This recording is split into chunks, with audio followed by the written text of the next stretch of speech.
Hello everyone and welcome back to Arsenal Pass. It is Hayden here, and today with a Skirmish Season 9 Living Legend deck tech.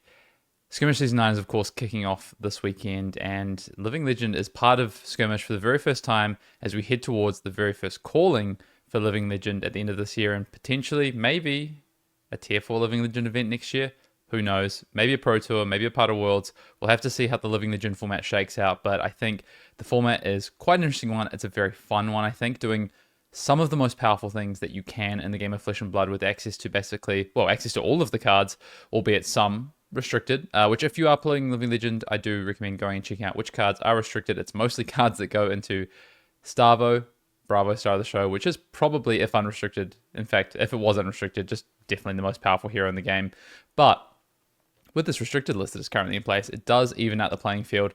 And today, Living Legend deck tech talking about Chane, one of the most powerful heroes in all of Flesh and Blood, and one of the best decks, I think, in Living Legend, which we'll get into exactly why I think that is. And I'm calling this Eloquence Chane. This is a bit of I guess, an upgraded or an updated take on Chane, something a little bit different to what you would have seen in the classic constructor format. It has had some upgrades. There are some really cool cards to play around with, so we'll get into that. But I think, first of all, the thing to say is, if you aren't already following us here at Arsenal Pass, why not? Give us a like on this video, drop us a follow, and let us know in the comments, what do you think of these Living Legend deck techs? Something a little bit different. We haven't covered Living Legend so much before, except in the podcast, so let us know what you think. We do appreciate it. Now, let's get into it. I want to talk, first of all, why play Chane in Living Legend? What's the point? Why would you play Chane in Living Legend right now? Well, I think there's a few good reasons for that, and I think the first is that it's a really flexible aggro style deck. So if you do like aggro decks in general in Flesh and Blood, then I think it's pretty hard to go wrong with Chane. Now, there is, of course, a lot of aggressive decks available in this format. You have things like Zen, you have things like Briar as well, if that's more your speed. So you do have a lot of different avenues to go if you do like aggro decks in this format. But I think Chane is one of the more fun ones, and it is really flexible. You can sort of grind out games thanks to your hero ability, which is kind of my next point, is that Chane has a really, really powerful hero ability. It's scalable card advantage into the end game. If you can go into the sort of mid to late game Chane, it's really hard to outpace Chane for card advantage. So what I would say is that if you are looking for that more flexible style aggro deck in terms of how it can play quite fast and quite aggressive, but also sort of grind into games and grind out even decks that might try and fatigue you, for instance, then I think going with something like Chane as a flexible style deck with a really powerful hero ability is a good place to be. Getting go again on your hero ability is one of the most powerful hero abilities we've seen printed. You also have these great combo style end games that you can get into, especially if you're going to be playing against some of these slower decks, maybe something like an Ultim or a Bravo, something even like some of the Illusionists in this format, even some of the more, I guess, brute decks, things like that. Then even, I don't know, I don't think people are playing much Mechanologist in this format, maybe a little bit of Assassin, but if they are, then you have access to this endgame. But it's more for those Guardians and Illusionists alike. You can have this combo style endgame, some really big turns with cards like Riftbind, popping off with your hero ability, plus, sort of a bunch of cards in Banish, doing these kind of 7, 8, 9, 10 card turns that are pretty huge, and with some upgrades, I think that's even easier than it was before. I think Chane is probably the most resilient aggro deck in this format as well. We talked about, if you like playing aggro decks, why play Chane over Zen, Briar, etc. Well, I think more so than things like particularly Briar and even Zen, I think you are a more resilient deck into Ice decks. So Icelander in particular, I think you have the better matchup of those decks. Even into Ultim, I think you have a very good matchup. So I think if you're looking for a way to maybe punish some of the players that are trying to prey on Zen, then I think Chane can be the kind of the side aggro deck to that, especially also against something like Starvo as well, which I think is a particularly good answer to Zen in this format. Chane is a lot better in that matchup. So I think the most resilient aggro deck of that group for what Living Legend is shaping out to be, in my eyes, is Chane. It's very hard to fatigue. That's kind of the point that kind of joins onto that, is it's very hard to fatigue Chane because you have things like Eclipse to set up these really big sort of end games, and you can kind of rather than spread your damage out or doing something like Zen where you just do one big damage turn, Chane can do those big damage turns a couple of times and put some board presence down with something like Eclipse. I think Chane is very fun, and it has a lot of cool lines of play to explore. Some of your turns, honestly, 7, 8, 9, 10 different options that you could go down with cards in Banish, cards in hand, cards that you could draw off the top of your deck, different lines that you could go through using your weapon, not using your weapon, setting up for a future turn. all these different things. So I think it's a lot of fun to play. It has a lot of really cool lines, especially with this build, which we'll get into, which utilizes Eloquence tokens and card drawing, which I think is, go again and drawing cards, two of the most enjoyable things you can do in Flesh and Blood. It has definitely had some upgrades since its time in Classic Constructed, which we'll talk about. And last but not least, Runeblade is just very cool. So those are obviously all the nice things I have to say about Chane and all the reasons I think you should play this deck for Living Legend format, but there's a few reasons why maybe Chane isn't the deck for you, or at least weaknesses to consider, reasons if you think your metagame is going to shape up in a certain way why you might not play Chane. So I think first and foremost, it just isn't as explosive as Zen. So if you want the most straightforward, explosive, powerful aggro deck in the format, it isn't Chane. It is definitely Zen. But as I said before, Chane is a lot more resilient, I think, in this particular format, especially when Zen is, I think, probably just the best deck in the format, if not second best deck, or at least in that tier 1 as the format shapes up. People are going to be targeting it, so Chane might be the optimal answer. Now, I think Chane has a tough matchup into Zen, but I think the rest of your matchup spread is actually really good, like quite good. If not favorable, then close to favorable against a lot of decks in this format. Variance aspects. Some people really do not like the variance aspects of Shackles, and if you're someone who likes to play in a very linear way, then I would not suggest playing Chane, because the way that Shackles add variance into the game and the way that you need to adapt your play lines and adapt your play style based on how your Shackles kind of come up or don't come up is, it can be quite challenging. So if you don't like that kind of aspect of the game and the variance pieces that come with Shackles and adapting your lines of play, then Chane also might not be the deck for you. It is complicated. I think Chane is one of the most complicated heroes in the game, honestly, period, because of all the different aspects that what Shackles adds in terms of, the so what, like what could I do, all the different branching lines of play that you could take based on what might come up, all those possibilities and probabilities of what might happen on any given turn makes Chane honestly quite complicated to play from about 80-85% onwards. I think you can get to about 80-85% proficiency with Chane fairly easy. Once you want to get beyond that, it does get very difficult. You really do need 4 to 5 turns of a game to outvalue other decks in this format, because this format is very powerful. Decks are trying to do some pretty insane things. That's why Zen is a bad matchup for you, because honestly, you don't get to turn 4. You're dead by that point a lot of the time, unless you can kill them or they stumble. And if you do get to turn 4 or 5 after that, then yes, you will be able to win and kill them, because you get so much card advantage from your Shackles, so many extra cards, so much extra damage. You can have these bigger turns or trade value even more efficiently than any other deck can, that you get to the point where you just outvalue everyone. But you do need those 4 to 5 turns to get to that point. Once you get to Shackle 3 or 4, it does start to feel a lot better. The games become easier. So spoken about why or why not play Chane in this format. With that said, I think it's time to get into the deck list, break it down, talk main deck, talk all the sideboard options, and what's a little bit different about Chane in Living Legend, and particularly with this list. All right, let's go through the core of this deck. This is 60 cards laid out in front of us, which is basically the 60 cards that you're going to use in most matchups with a sideboard that we'll go through, where you kind of take out 3 to 6 cards maximum, generally most of the time, to plug and play. But this is quite a tight sort of 60 card deck that really functions as a bit of a package. And as you take some cards out to replace them with cards for certain matchups, you do take away from kind of the core of what this deck's wanting to do. So really, this is the 60 cards, and then a few cards in, a few cards out, depending on the matchup. This is laid out from attack actions on the left-hand side with Blood Debt, through to some of our power cards in the middle, which we'll talk about, and then some of our enablers, which are our Go Again and other non-attack actions, and of course, our equipment. Easiest place to start, I think, is by talking about the attack actions. You can see we've got our red attack actions and our blue attack actions here, but the main thing is that it really revolves around what we're trying to do with Belittle. Belittle is so powerful, and I think very, very good in Chane, and so you do need to make sure you can support that with enough attack actions with 3 or less power. Now, one of the ways people do that is with more Belittles. The problem I have with more Belittles is that if you draw them in multiples, they can be a bit awkward. And also later in the game, when you've lost all your Miniwisms, particularly your red Miniwisms, they just are very ineffectual and they become very bad 2-block cards. And I don't want to play too many 2-blocks in the deck. So instead, what we do is opt for Riftbinds, red Bounding Demigons, the blue Bounding Demigons, even a 1-off blue Unhallowed Rites, and this 1 Vixie Malice to make sure we can, plus these Shoreless Skull Forms, to make sure we can keep a 23, 3 or less power attack action deck to support Belittle. Now, why Vixie Malice? Really, I just want an extra 3 power attack.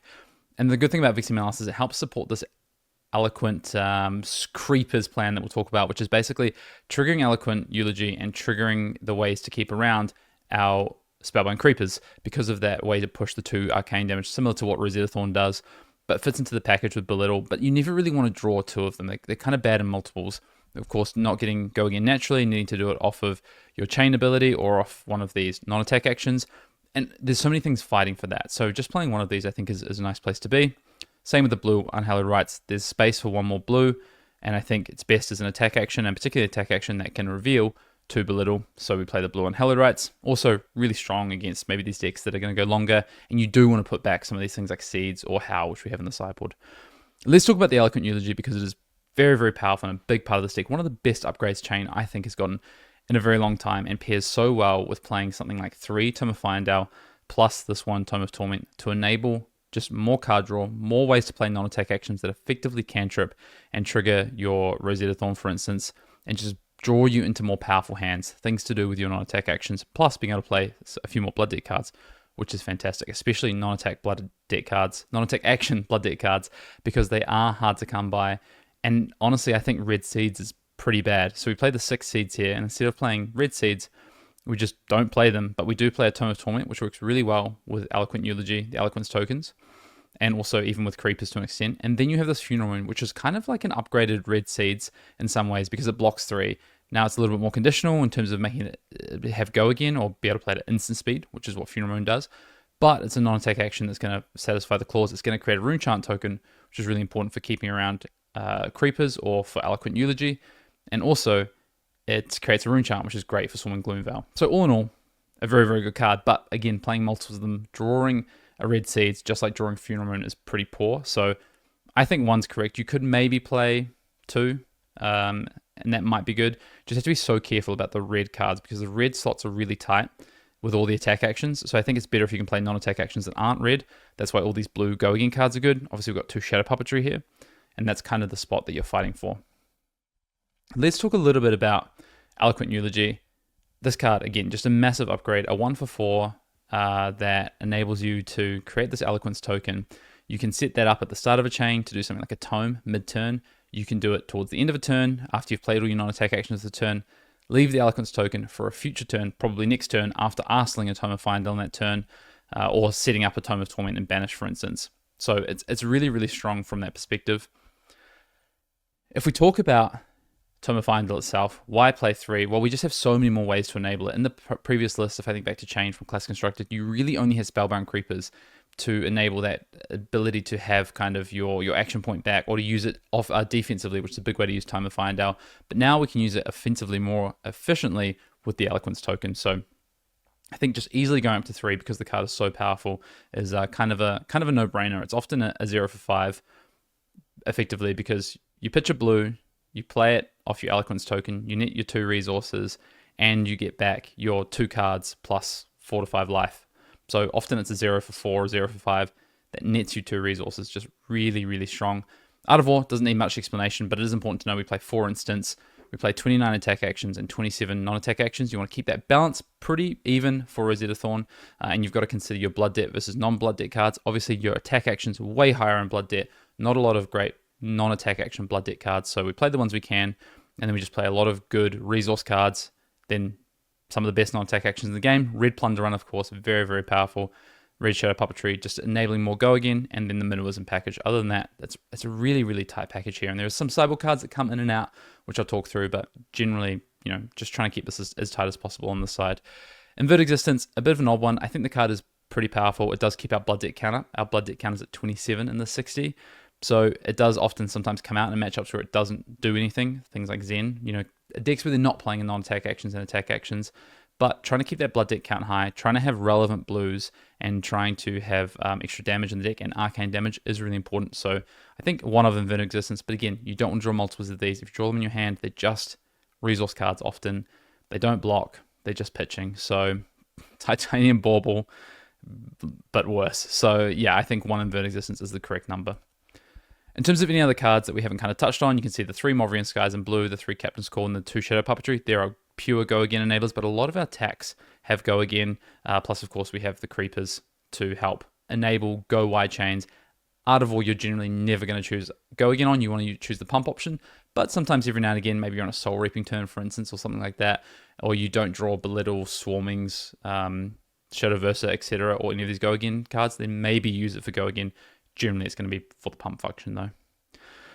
Other things to call out is there's 22 main deck blues in here. We can go up, we can go slightly down. I generally like to have a good blue count in Chane because you often need multiple blues. You're banishing blues and playing them. Things like Shadow Versa, things like your blue non-attacks that are going to give Go Again. So a higher blue count. I would actually ideally like to play 23 or 24 blues. I think it's really hard to get that high and have a good mix of the cards you want. And because we do have a few more yellows in the form of Tome of Fire and Dell, I'm okay to pitch if needed, if we can't set them up to play. Then I think playing 22 is kind of fine. But I think 21 to 23 is really where I ideally want to be. In a world where there's good enough blues to play, I think it would be 24. Let's talk about the equipment here as well. This is kind of the standard equipment setup you can go with most of the time, but there are sideboard options which we'll go through. Rosetta Thorn, just one of the best weapons ever printed. The deck is balanced across playing non-attack actions and attack actions. To enable Rosetta Thorn, most turns you are going to attack with Rosetta Thorn at some point in the chain. Grasp of the Arcanite, of course, block value of 3 over the Battle Worn, but is also going to create you those rune chants to enable your Eloquent Eulogy to be able to rune gate them in. And that's really important. You've got to think about when you have this Eloquent Eulogy, how can I get that rune chant? How am I going to actually play it? And a lot of the time it's going to need to be grasped. But again, Funeral Moon, really important, helps enable that alongside the Storming Gloomveil, etc. And that's actually honestly a reason why maybe 2 Funeral Moon might be a good argument. But often because you just have grasp here, we have a good number of blues, we can just make that rune chant token and effectively, yes, you're paying 2 resources for it, but then your Eulogy costs you 0 because of the rune gate. So a really good trade-off there. Carrion Husk, obviously a phenomenal piece of equipment. Spellbound Creepers, big part of what this deck's trying to do with the Tome of Fire and Dells, with the Tome of Torments, and just getting you free action points whenever you play something that gets you Go Again. So if you Spellbound Creepers in a Captain's Call, you're still going to get that action point because you played it at instant speed, but it has Go Again. So sometimes Spellbound Creepers is just there to net you 2 action points effectively with these Go Again cards is really powerful. Or sometimes a surprise plunder run after the opponent declares no defense and you can sneak through that cantrip of drawing a card plus give +3 to your next attack. So really, really strong.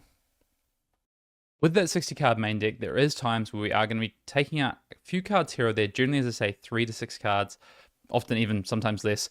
A few occasions we are adding a couple of cards, mostly where fatigue could be an option for the opponent. Let's go through the cards in the sideboard first, then we'll talk about the additional equipment options. But effectively, you have these 11 cards that can come in and sometimes replace cards in the matchup. Sometimes they just come in additional. And basically across the top here, we'll start with, I guess, what are your 6 poppers into Prism effectively?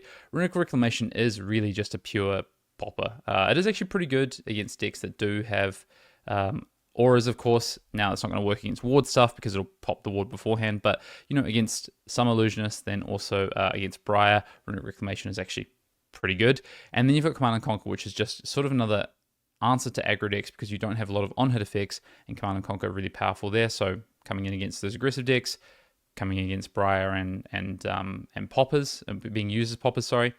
This round's on me purely as end card, but I do think is actually pretty good, and also just gives you additional, it also gives you additional blues against Icelander. So sometimes I like starting up to that 24 blue mark, and this round's on me allows you to do that.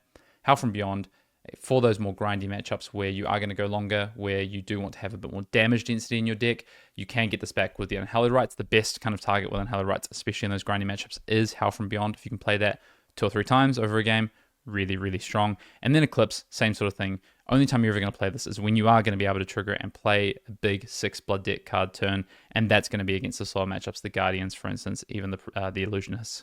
If we get across the equipment, I talked about the kind of the main 4 equipment you're playing plus Rosetta Thorn.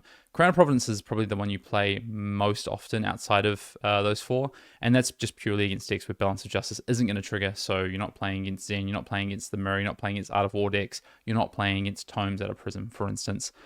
And then you've got the Carapace, Arcane Barrier 2, and also if you are ever worried about, for some reason, Husk getting popped or not being able to use Husk efficiently, maybe the attacks are going to be too small, then you can play Carapace because it does still get 3 block out of it.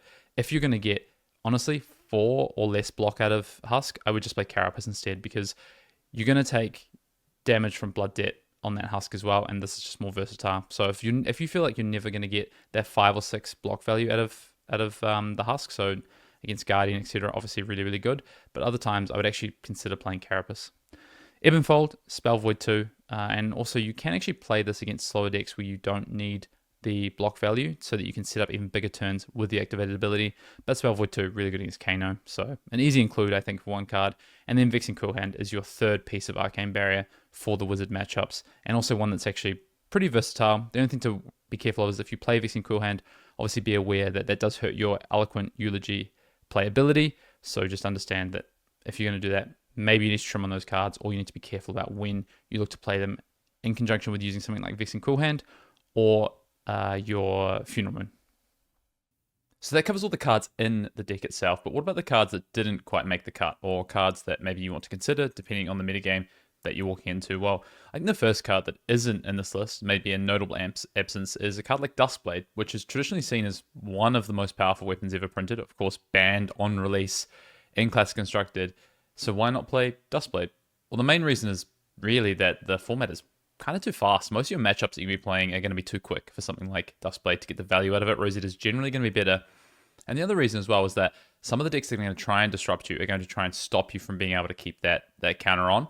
And a lot of the time, Rosetta is actually going to represent, with the 2/2, with the 2 arcane damage, the best way to keep around your creepers. And this deck is so focused on getting leverage out of that creepers and the eloquence tokens, those extra action points. So for that reason, for both reasons, getting through that damage, I think Rosetta is just the best weapon, and you don't really need Duskblade in this deck. Ghostly Visit, if you didn't already notice, absent from this deck list as well. And one of the kind of staples of Chane over the past few years, the real reason for not playing this in this list is Belittle. You need enough density of 3 and under attacks to make Belittle consistent. And Ghostly Visit is kind of the one that just falls out. You could not play Unhallowed Rites, but I think if you're simply because, Unhallowed Rites obviously has that extra bit of text making you need to play the non-attack action, but you have so many non-attack actions, you're setting up non-attack actions in your arsenal all the time. Unhallowed Rites is generally very easy to play, but in the in-game sometimes it can be a little more challenging. Ghostly Visit is definitely more straightforward, easy to play, but doesn't have that upside. If you're expecting 0 fatigue, 0 issues with deck density or threat density, then I think you could just change those Unhallowed Rites to Ghostly Visits, but I think it's good enough, and I think you can play around it well enough that I think Unhallowed Rites is a step above, and you might play against some fatigue, that I want the Unhallowed Rites. Yellow Bounding Demigon. This card is honestly just not good. Don't play it. Yes, it reveals to Belittle and is a reason to play it. That's literally the only reason to play it. It's a bad rate as a card to play. It's a bad rate if you ever draw it. So I would avoid Bounding Demigon. I think if you're looking for enough 3 attacks to play for Belittle, there's an argument to maybe play 1, but I would avoid just the card in general. I'd rather play something like Arcanic Crackle, like I have in this list currently. Lastly, more Howls and more Unhalloweds. Yep, you could play more Unhalloweds. You could go to 3 red Unhallowed, for instance. Unhallowed, if you are worried about the fatigue matchups, if you do think that meta is going to start to shift and we're going to see more of that, same, you could play a second Howl. But for the most part, I think 1 Howl is more than enough to recur maybe once, get out 2 Howls. That's usually enough, especially for the in-game, to push 3 extra damage. Resources are usually constrained. It's very hard to play 2 Howls in a turn. So I think for that reason, I like the 1 Howl, and I like the 2 red Unhallowed with the blue Unhallowed. That also reveals to Belittle. Some of the flex slots that you could change around or play around with in this list, I think at this round's on me, Runic Reclamation, and kind of the Tome Plan. To start with the Tome Plan, I think you could cut down to 2 Tome of Fire. You could even cut down to 0 Tome of Torment, but I think Tome of Torment is good enough. I do want some density of Blood Debt cards, and sometimes I am cutting that Tome of Torment matchup dependent, but I just think the Tome of Fire are so powerful. The life gain, the 0 for 5 aspect that card often represents, I think is just too good. And then this round's on me is purely for Zen. So if you don't expect to see much Zen, you can change these for other blues. So you have other blues into Icelander, or you could just cut them completely to fit some other things into the list. And then Runic Reclamation, if you're not expecting to have to play against Illusionists and particularly Prism, then I think you can do away with some of these as well. What about when it comes to matchups? Well, if you want the full matchup guide for this Living Legend Chane list, then you can check out the full deck guide on the Patreon, which has all of the matchup notes, the ins and outs from a sideboard perspective, play draw preferences, kind of key game matchup notes, things to consider when playing the matchups, and how to go about winning them. Now, I talked about earlier in this kind of deck tech of Zen being the really tough matchup in terms of, I think everything else is pretty good. Zen is definitely by no means unwinnable. I just think it's very difficult. Things like this round's on me. Play patterns definitely help. So into Zen, I said, I think the aim of the game here is just to play for value early game. You want to get through to the mid game if you can, because if you can get through to the mid game, your shackles are going to have the biggest impact, and you have the best chance of being able to win that game. They're going to defend a lot worse than you in that sort of early to mid game. So if you can push through to the mid game, you can push some really big turns and damage, then you're going to be in a really good spot. This Rounds on Me is definitely very helpful here. And then the other kind of note to keep in mind when it comes to Zen is sometimes it's just correct to not attack. Sometimes it's better to throw your hand, block out, and not attack into the traverse turn to kind of weaken what they could output on that turn, especially if you can find something like This Rounds on Me. Although I actually like pairing This Rounds on Me into forcing them to try and push damage, because really what you're trying to do in this matchup is get through a couple of their big turns, and then you do need to close the game pretty quickly, otherwise they will leak through a decent amount of damage still with good bonds turns. So it's kind of this balancing act of a little bit defensive, a little bit offensive, and finding the right time to kind of pivot where maybe at a point you can do something like This Rounds on Me into a traverse, or you have enough life that you can take most of the damage and swing back for that final lethal point. Just to cover a few of the other key decks, I think Icelander is a pretty good matchup for you. You have a lot of extra blues, you have the Shackle advantage to create so much extra damage in the late game, so play conservative early on, get to those mid games with the Shackles, and then start to push your advantage with damage as you go, and just be mindful of what they can do with their card from Arsenal, whether it be Channel Lake, Frigid, particularly the one of Hypothermia. Got to be really careful about that, but that's when something like the boots come into play, so try and hold those for the Hypothermia turn if possible. Good that you have to play around one of those now at this point in the meta instead of having to play around 3. Starvo, block where you can, hold Husk for the key turn, don't get baited into that, and leverage it mid-game. Get to your Shackles again, use the card advantage, and you'll be able to out-damage them in the late game. Prism, hold up boots as long as possible for the ALS turn. Be aggressive, but just don't let them snowball something like an Angel of Erudition into the ALS too early. Otherwise, you'll be on the back foot, and it's hard to come back from there, especially when you don't have Shackles up. So I like to play this matchup a little bit conservatively through sort of like turns 1 to 3, and then really kind of hit the gas after that.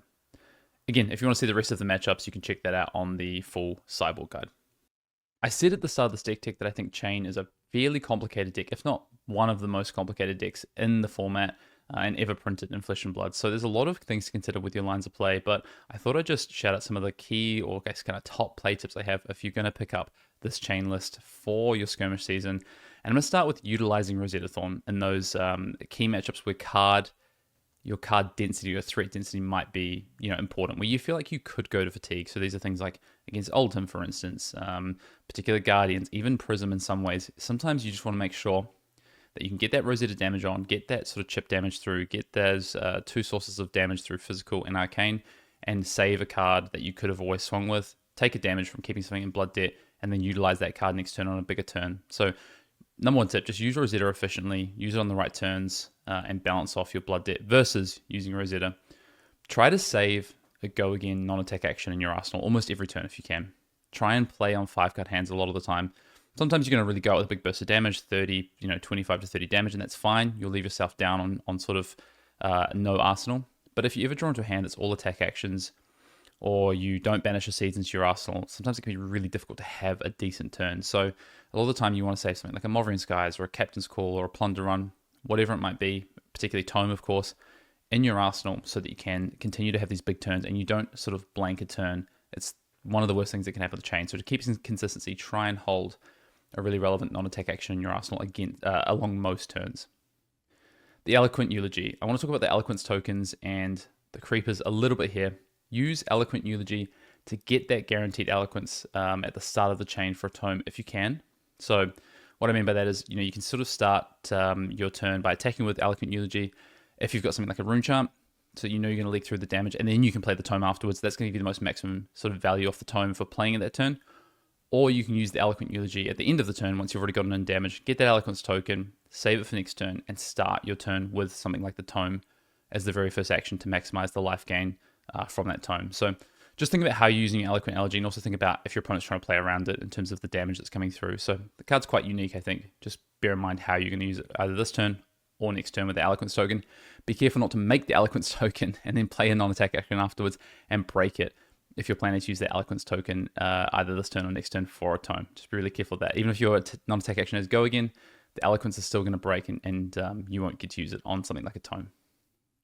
Set up the Tome of Fires in Arsenal where possible, but if you don't have ways to get that extra action point, so maybe you're out of Eloquent Eulogies or you've lost the creepers, you won't be able to play the tome. Or you won't be able to play it for the full value and get the action point and continue your turn. So just don't put an arsenal at that point. At that point, it's becoming a pitch card or a block card or whatever. But early on, when you've got Eloquent Eulogy still available, you've got the creepers still available, get it in arsenal, get it ready to use is definitely the way to play that card.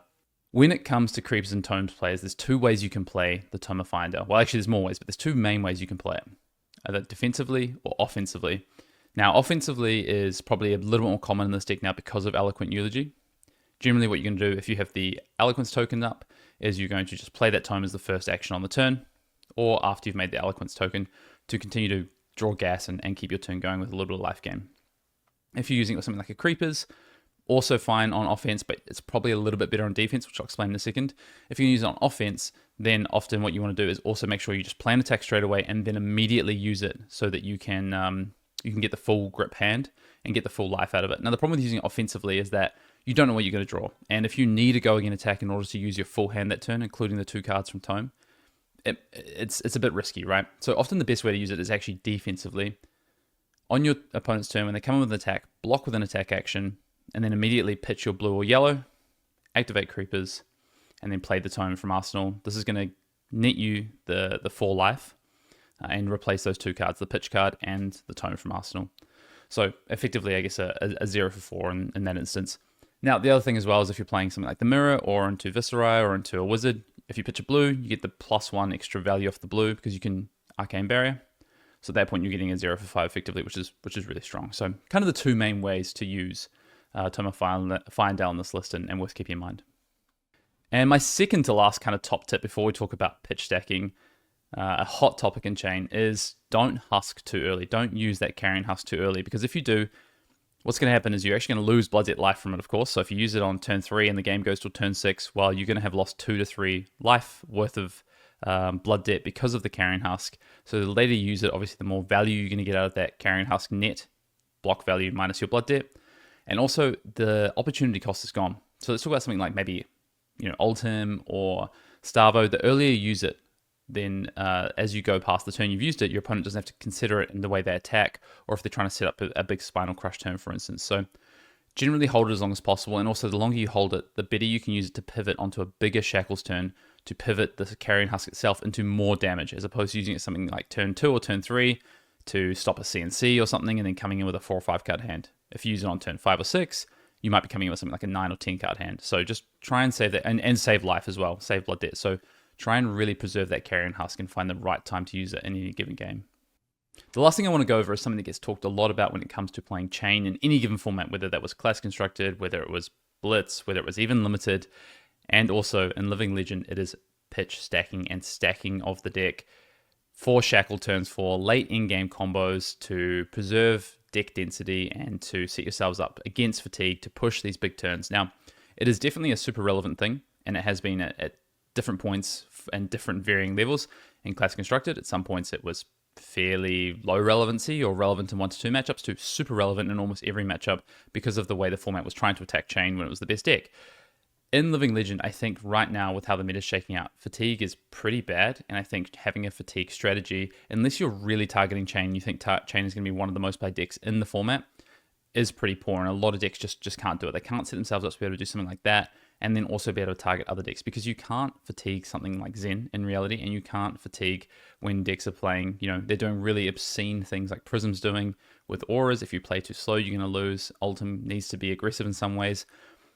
So fatigue really, I think at this point, is pretty low down the list of strategies. So for that reason, I actually think stacking is a lot less relevant than it has been other times where Chane's been good. In saying that, it is definitely something to consider, and one of the things I would say, number one tip for when it comes to how you pitch with Chane, is just to be really mindful of what you're going to be pitching. So in the early game, it kind of doesn't matter too much because you're probably going to shuffle to belittle. But in the late game, once you get towards 5, 6, 7 shackles, your deck will thin out very quickly. When you're at shackles 6 and 7, you've probably got 2 turns left in terms of what's left in your deck.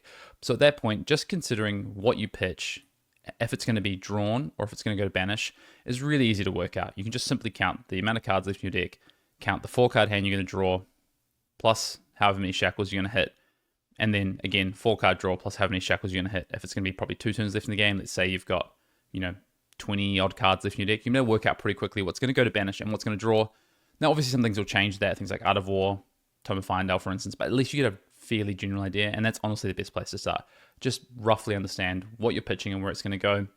And that might just change whether you pitch a particular card. Maybe you do pitch something like Blue Seeds because you guarantee know it's going to get banished next turn or the turn after, as opposed to pitching maybe a Blue Shrill, for instance, which then would get banished and have no use. But if on the flip side, if you know you're going to draw the seeds versus draw the shrill, well, you'd rather draw the blue shrill. So just simple things like that. You can get into really sort of complex pitch stacking. And if you're on the Arsenal Pass Patreon, actually we do have a Patreon video from, at this point, 3 years ago, I think, maybe even nearly 4 years ago, which goes over the Chane pitch stack math. There's a bit of a cheat sheet still available on there and goes through how to actually set up a pitch stack. There is also videos out there on YouTube, which I recommend going and checking out. But honestly, personally, I don't worry too much about pitch stacking unless I know they're definitely trying to fatigue me.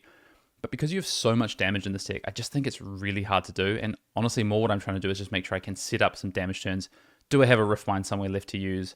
Do I have a couple of seeds left to use? Just mindfully pitching, making sure I pitch seeds. But honestly, in the early game, because you're going to belittle and search up minimalisms, your pitch stack's going to get shuffled anyway. So I'm more worried just about threat density in general.